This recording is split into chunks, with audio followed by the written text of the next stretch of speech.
encuentro para el talento venezolano, dentro y fuera de nuestro país. Continuamos por todos los medios, por Mundo.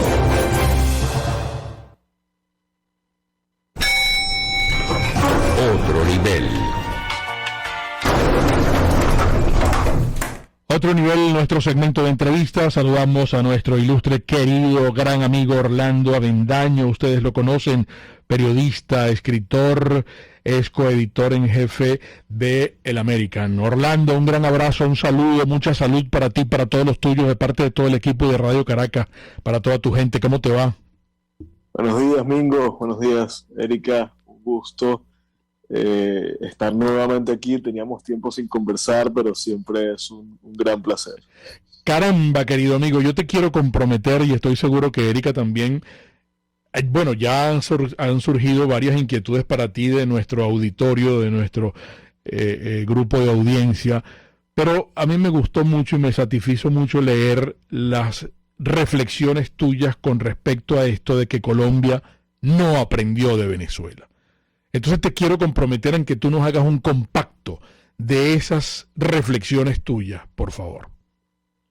Sí, las publiqué ayer en el American y es frustrante porque yo creo que el contexto bajo el que Colombia elige a Gustavo Petro es muy similar al de 1998, cuando los venezolanos eligieron a Hugo Chávez, y es similar porque obviamente hay condiciones muy diferentes, pero se dieron elementos bastante similares. En el 98 los venezolanos también estaban hartos de su clase política, despreciaban a la democracia, el sistema bipartidista, los partidos tradicionales, no sabían qué iba a ocurrir con Chávez, no había expectativas de qué iba a pasar, sino la certeza de que iba a ser un cambio, de que algo iba a cambiar. Eso por un lado. Por el otro lado, Chávez también le permitía a las élites, a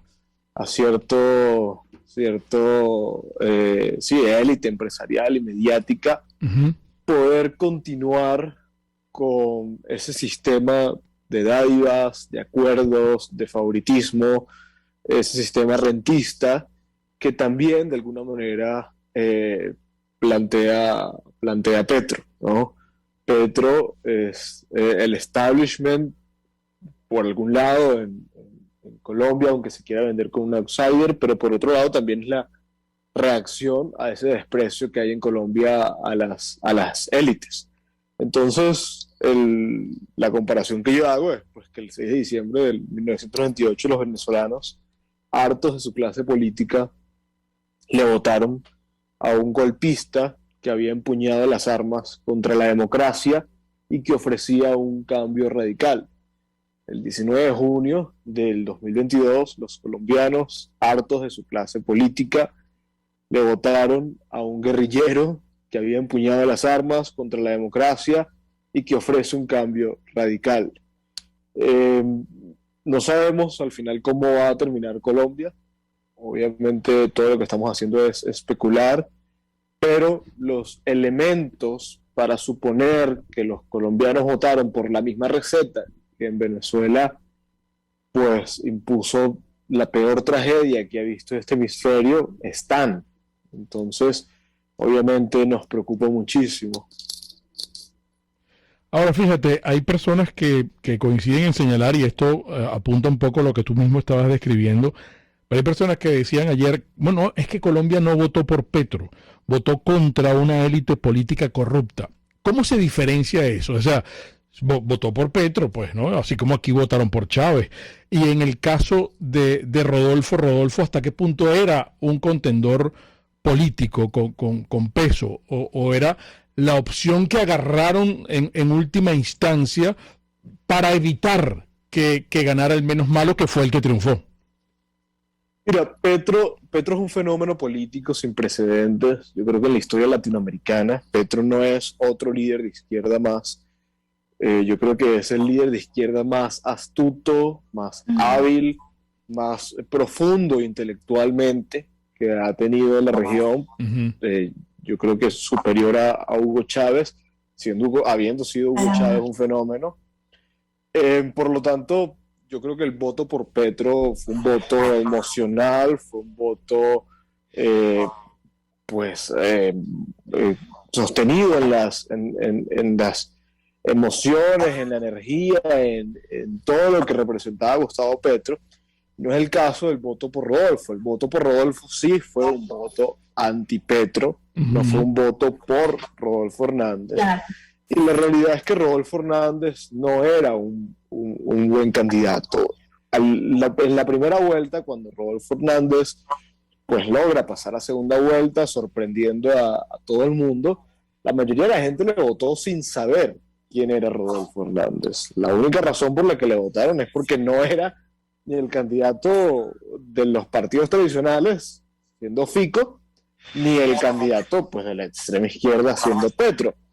Luego, pues quedaba en segunda vuelta y ya los colombianos empiezan a ver quién es Rodolfo Hernández, y la verdad es que lamentablemente no lo esperábamos. Yo creo que muchos fuimos ingenuos. Rodolfo Hernández perdió votos. Es decir, desde la primera vuelta a la segunda vuelta, Rodolfo Hernández no logró.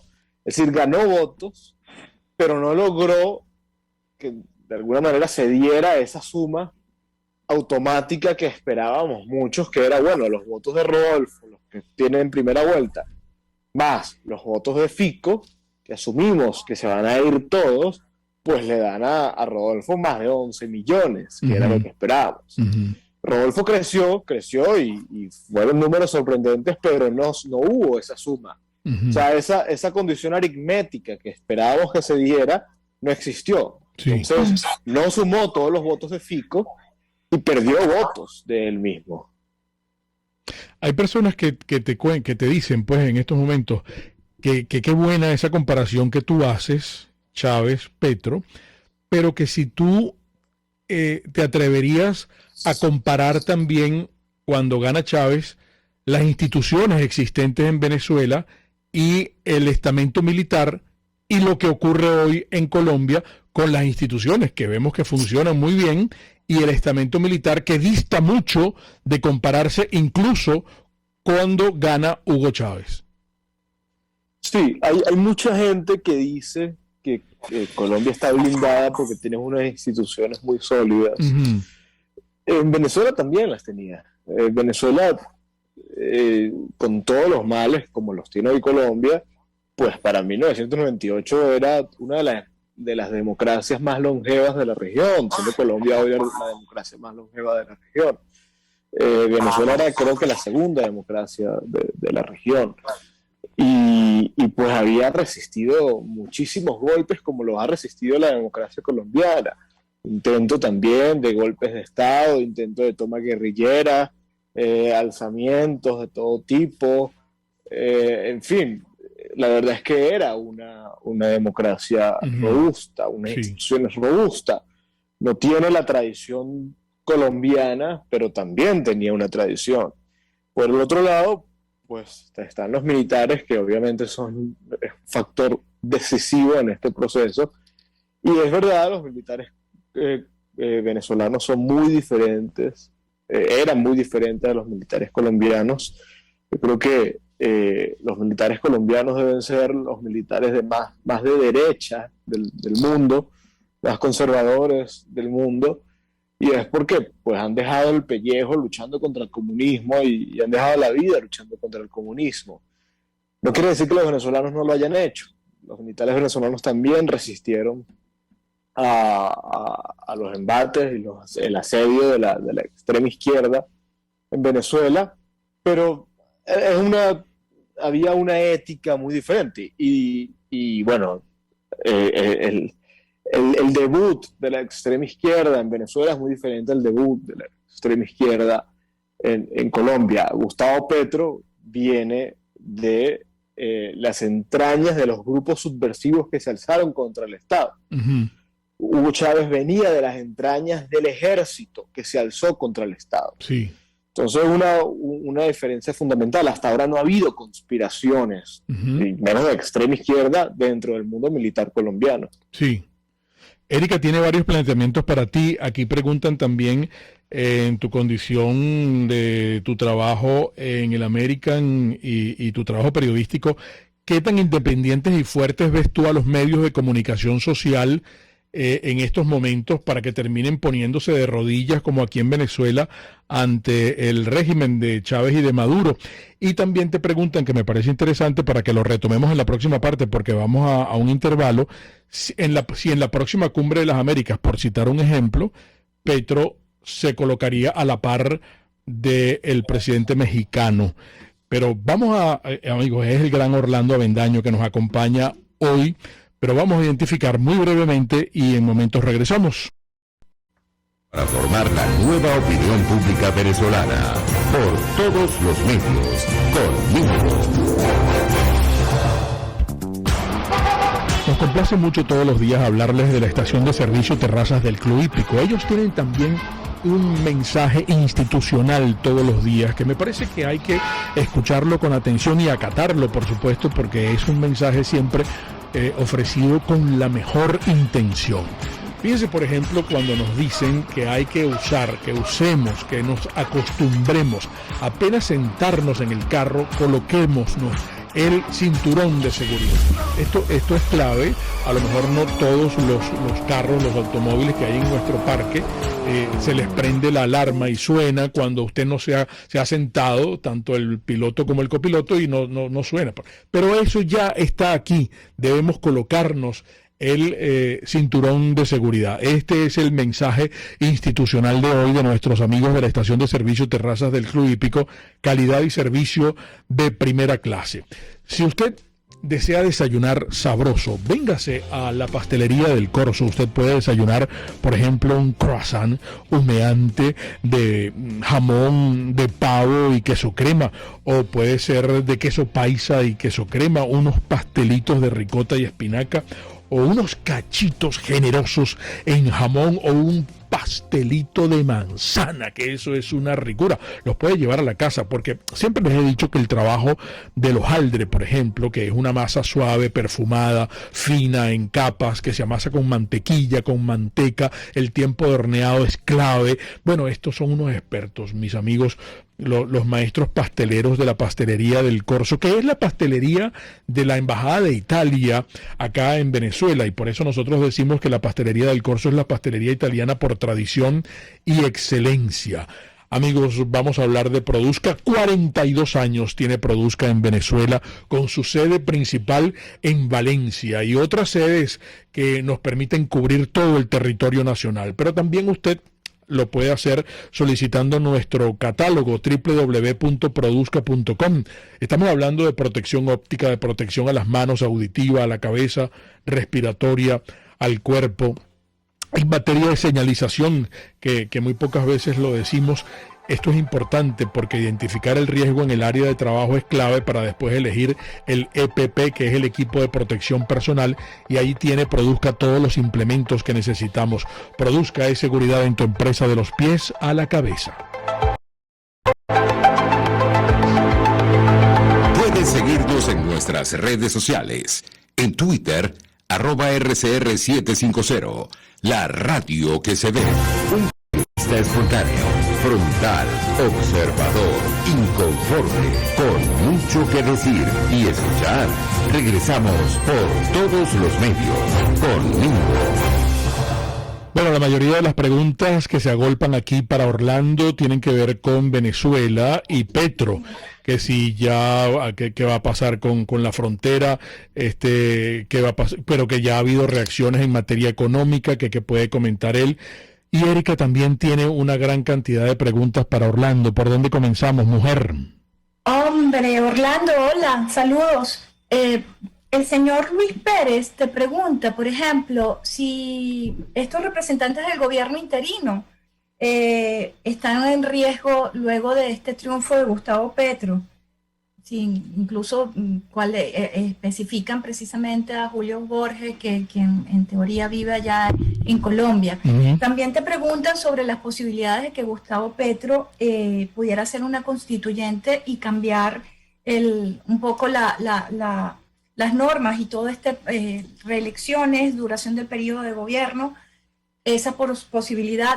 Te preguntan también si sabes si se conoce a esta fecha cuál podría ser su plan de gobierno, y también te preguntan, porque lo hemos visto en algunos portales colombianos que señalan que ayer ya cayeron algunas acciones de petroleras que trabajan en Colombia, precisamente después de anunciarse el triunfo de Gustavo Petro, que va un poco en el orden de lo que pasó también con el dólar y el peso, que ayer, que tú muy bien lo recreas en el trabajo que publicaste en el American, sobre cómo se agotó el dólar en las casas de cambio y aumentó su precio. En tiempo récord. Gracias, Erika, ¿cómo estás? Mira, sí, bueno, ayer visitamos varias casas de cambio y se había agotado el dólar. Varias me comentaron que todo el tiempo que tienen operando, pues es la primera vez que ocurre.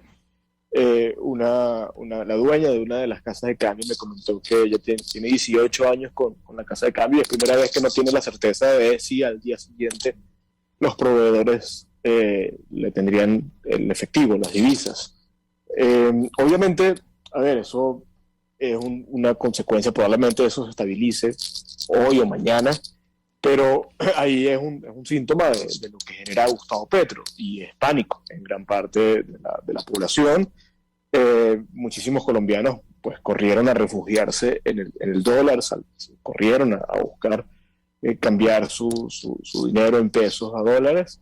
Y bueno, por otro lado, hay que ver, la verdad es que lo debería haber revisado, pero no lo he hecho, cuánto amaneció el peso hoy, porque ayer el peso oficial, lo que aquí llaman en Colombia la TRM, estaba en lo mismo que estaba el viernes, que estaba el fin de semana anterior, pero los mercados no habían abierto. Ayer era día festivo.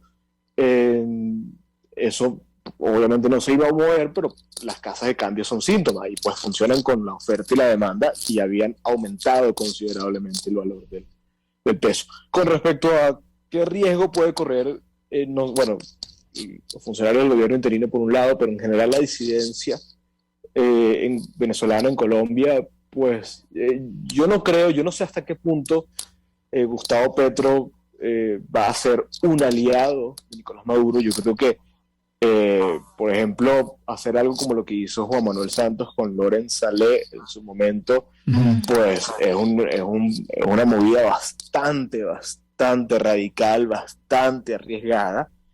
No creo que llegue a ese punto. Probablemente no le va a brindar la protección a los venezolanos en Colombia como se la brindó el gobierno de Duque, pero no sabemos, todavía es prematuro para saber qué tan radical va a ser el gobierno de Petro, porque no es lo mismo pues ser un aliado que acompañar al régimen de Nicolás Maduro en la persecución contra la disidencia. Eso ya es otro nivel que, bueno, hoy toda la región está de rojo. Yo creo que los líderes latinoamericanos de izquierda no son comparables con Gustavo Petro, porque Gustavo Petro proviene de la actividad criminal, pero pues hay disidentes a lo largo de la región y no ha habido todavía nada en contra de ellos, ¿no? Pero obviamente no podemos ser ingenuos. Aquí el gran riesgo es que Petro sea un aliado estratégico de Nicolás Maduro y le permita a Venezuela expandir las operaciones de todos los grupos criminales que hay en Venezuela hacia Colombia, que es muy probable, y pues la realidad es que en Venezuela hay muchos grupos criminales colombianos que operan desde allá y que tienen el propósito no de hacerle daño a Venezuela, o principalmente a Venezuela, sino hacerle daño a Colombia. Claro, y pudiera Petro de repente en las primeras de cambio lograr alianzas y comenzar un gobierno que sea multidisciplinario, hacer equipo con gente en el Banco Central, uno que otro cargo importante, significativo, algo así como lo hizo Chávez aquí, que no le metió el acelerador de entrada, pues, ¿no? Para luego estar incrementando su ponzoña, pues, ¿no? Izquierdista. Sí, y bueno, eso que planteabas de, por ejemplo, una eventual cumbre de las Américas, eso podemos darlo por sentado. Claro. Bueno, Gustavo Petro en el discurso de triunfo, en el que celebra propiamente el triunfo, insistió en reestructurar la dinámica latinoamericana y pues anunció que se va a volver un líder en términos de la nueva reintegración latinoamericana, una nueva reintegración en la que ningún país va a ser excluido. Se refiere, creo, claramente a los países que pues fueron expulsados tanto de la OEA como no participaron ahora en la Cumbre de las Américas. Entonces, sí, Gustavo Petro se va a encuadrar no solamente con México, sino con el eje pues, de La Habana, Caracas, Managua. O sea, eso es inminente. El pasado guerrillero, ay, disculpa, hombre. No, es que aquí siguen preguntando qué opina Orlando con relación a Guaidó y el interinato. Sí, adelante, y Erika. monómeros. También preguntan sobre monómeros, pero sobre todo también, Mingo, por aquí estoy leyendo la inquietud que tienen sobre el pasado guerrillero de Petro, que él insiste, y se leía en su libro autobiográfico, que él, sí, era muy cierto, había participado en el M-19, pero que solo en tareas logísticas, que había aprendido a manejar un fusil, pero que jamás lo había disparado. Sí, eso, a ver, no hay documentación sobre las actividades criminales de Gustavo Petro dentro del M-19. Es cierto, obviamente se sabe que militó, pero no se tiene idea de que haya participado en alguno de los atentados del M-19, en alguna de las tomas guerrilleras, lo que sea. Ellos insisten y han tratado de construir el relato de que Petro prácticamente era solamente el que imprimía las copias o el que, no sé, firmaba o engrapaba las hojas. Sí. Y puede ser, pero pues el hecho de que te hayas puesto en algún momento la camiseta de un grupo terrorista, yo creo que ya te neutraliza, ¿no? Como opción política. O sea, no, tú puedes ser el que engrapa las hojas, el que imprime las hojas en el Estado Islámico, pero por Dios, o sea... Pero estás en el Estado Islámico, claro. Pero estás en el Estado Islámico, entonces... yo creo que hay que entender el M-19 como un grupo terrorista que pues luego se plegó a una pacificación, un proceso de diálogo y se disolvió, pero fue un grupo terrorista. Y Gustavo Petro en algún momento comulgó con los ataques terroristas de ese grupo. Entonces, pues eso obviamente es muy inquietante. El M-19, pues responsable de creo que el mayor atentado de la historia de Colombia, que fue la toma del Palacio de Justicia, donde asesinaron casi que a todos los magistrados de la Corte Suprema. Gustavo Petro era militante en ese momento del M-19. Estaba preso por porte de armas. Por lo tanto, no es mentira que él haya participado en la toma del Palacio de Justicia, pero era en ese momento militante activo. Entonces, pues yo creo que eso debería aterrar, ¿no? ¿Qué te dice a ti, que eres tan observador e investigas estos aspectos, que los populistas en esta región nuestra llevan la voz cantante, pues, ¿no? Engatusan si tú observas la votación allá en Colombia, pues la votación mayoritaria que obtiene Petro es de la gente más disminuida, la gente que socialmente ha estado un poco como olvidada, pues, ¿no? Porque Rodolfo gana en Bogotá y gana en Bucaramanga y gana en ciudades, pero incluso con poca votación, no fue una votación masiva. En cambio, esta votación que obtiene Petro es de gente... con escasos recursos, pues, ¿no? Gente a la que este tipo de personajes de entrada le lavan el cerebro por estos mensajes populistas. Sí, hay que considerar varias cosas para primero tratar de abordar eso, y es que Petro mueve, pues, masivamente a la gente. Él se convirtió en el presidente más votado de la historia de Colombia, y la verdad es que nadie se esperaba que sacara más de 10 millones de votos. O sea, ya el hecho de sumar 2 millones de votos, pues la gente no sabía de dónde los iba a sacar, y sumó casi 3 millones de votos. Gustavo Petro tiene una maquinaria impresionante, yo creo que es superior a la de los partidos tradicionales. Bueno, la señora que está con él, socia de él, creo que mueve mucho, ¿no? Bueno, además mueve y es experta en mover. Exacto. De forma transnacional. Exacto. Pero pues una maquinaria, una cantidad de recursos impresionantes que Rodolfo no tenía en lo absoluto. No solamente Rodolfo no tuvo, sino que Rodolfo la negó. Rodolfo se apartó de la maquinaria. Cuando tú veías a Federico Gutiérrez diciéndole a Rodolfo, mira, yo voto por ti, pues la reacción de Rodolfo era, a mí no me interesa tu respaldo. Cuando tú veías a los partidos tradicionales diciendo, mira, te apoyamos, Rodolfo decía, yo no quiero alianzas con los partidos, yo no quiero alianzas con políticos. Y eso le costó. Claro, el cálculo de él es, pues, a Fico le afectó el apoyo de los partidos, pero también lo necesitó. Entonces, hoy sabemos que fue un error haberlo rechazado, como fue un error, por ejemplo, no haber cedido, por más patético que hubiera sido, y la verdad es que el caso de Sergio Fajardo pues fue muy triste y quedará como un registro muy triste en la historia de Colombia. Sí. Pero esos votos de Fajardo se le fueron a Petro. Eso no hay duda. Y Rodolfo tuvo la oportunidad de haber recibido el apoyo de Fajardo y pues no lo recibió porque no se dio a ninguna de sus exigencias. Exacto. Y estaba bien en el momento, pero ahora vemos para atrás y decimos, bueno, claramente fue un error, porque pudo haber recibido votos de Fajardo y no recibió ni un solo voto. Entonces, sí, Petro movió mucho más. Petro, por ejemplo, en el Amazonas, pues puso barquitos, puso canoas para que la gente que jamás en su vida iba a votar, pues votara. Entonces, movió gente que en otro escenario no hubiera votado, camiones, carros, motos, etcétera, para que la gente, los pobres, los que vivían en veredas, los que vivían a kilómetros de los centros de votaciones, que tenían que prácticamente recorrer la selva para ir a un centro de votación, pues el pacto histórico les puso a su disposición autobuses, una maquinaria masiva. Sí. Obvio, se movió. Sí. Mira, en cuanto a los medios de comunicación. Bueno, eso obviamente preocupa, pues sabemos que eso es el primer esfuerzo de todo tirano en potencia para consolidarse como tirano.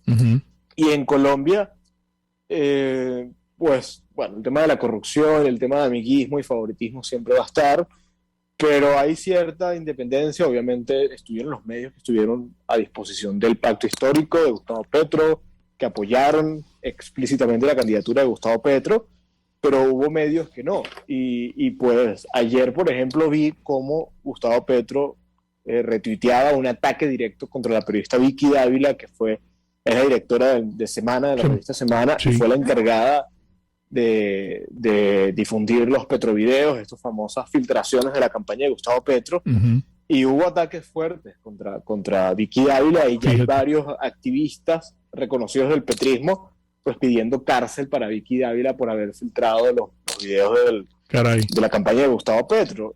Al mejor estilo de Diosdado Cabello.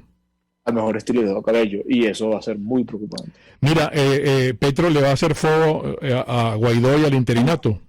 O a Nicolás Maduro, ¿lo va a invitar a la toma de posesión? Probablemente lo invite. Yo creo que, mira, Diosdado Cabello fingió por muchos años una enemistad con Gustavo Petro, lo atacaba y se insultaban, etcétera, y fue el primero que corrió a felicitarlo, a decir que esto es una victoria de los pueblos latinoamericanos el 19 de junio. Es así. Creo que ayer dijo que él esperaba asistir a la toma de posesión en Bogotá. Yo creo que sí, bajo el argumento de que no se puede excluir a nadie, pues van a ir todos, y van a ir todos menos Guaidó. Van a ir todos menos Guaidó. Caray, bueno, hay que decirle a la Interpol. Sí, que esté alerta. Querido amigo, se nos agotó el tiempo, vale, lamentablemente. Y qué rápido se agotó el tiempo, Mingo. Sí, verdad, mujer. Me gusta como siempre. Sí, pero bueno, ojalá en breve nos permitas consultarte de nuevo, Orlando. Un gran abrazo. ¿Quieres alguna palabra final? No, gracias Mingo, gracias Erika. Teníamos tiempo sin conversar y siempre es un honor y nada, saben que aquí estoy a la orden para cuando sea. Claro que sí. Un abrazo. Bueno, mujer, excelente esta conversación con Orlando, como siempre, ¿no? Así es, Mingo, así es. Estupenda conversación. Otra visión sobre el triunfo de Gustavo Petro en Colombia. Bueno, las interpretaciones finales de todo lo conversado ya acá como siempre de ustedes, y recuerden, el comunismo te quiebra las rodillas para que tengas que darle las gracias por las muletas. Hasta mañana. RCR presentó Por Todos los Medios con Mingo.